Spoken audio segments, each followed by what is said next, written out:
Hey there, food lovers, welcome back to Bake It Easy.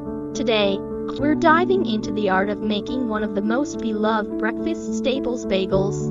Whether you love them toasted with cream cheese or piled high with your favorite toppings, homemade bagels are easier than you think, so grab your apron and let's get baking. Here's what you'll need: 4 cups of bread flour, 2 teaspoons of salt, 1 tablespoon of sugar, 1 packet of instant yeast, 1¼ cups of warm water, and optional toppings like sesame seeds, poppy seeds, or everything bagel seasoning. Simple, right? Let's mix it up. Start by combining the flour, salt, sugar, and yeast in a large bowl.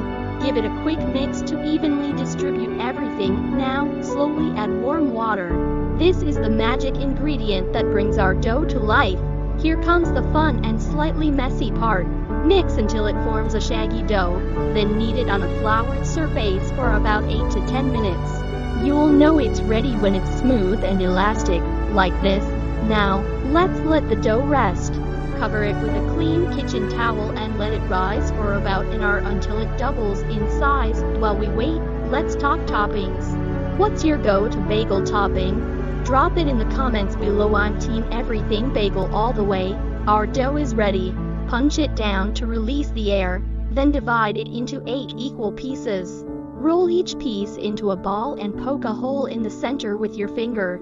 Spin it round a bit to shape it into that classic bagel look. Easy, right? Here's the secret to that chewy bagel texture: boiling. Drop your bagels into simmering water for about 1 minute on each side. This step gives them that shiny crust we all love. After boiling, place them on a baking tray and add your toppings. Don't hold back, this is your chance to make them extra special. Now, bake at 425 to 20 for 20–25 minutes until they're golden brown and irresistible. And there you have it, perfect homemade bagels. Just look at these beauties. They smell incredible and taste even better. Trust me, once you try this recipe, store-bought bagels just won't cut it anymore. Thanks for joining me today on Bake It Easy. Don't forget to like, subscribe, and hit that notification bell so you never miss a recipe. Until next time, happy baking and enjoy your bagels.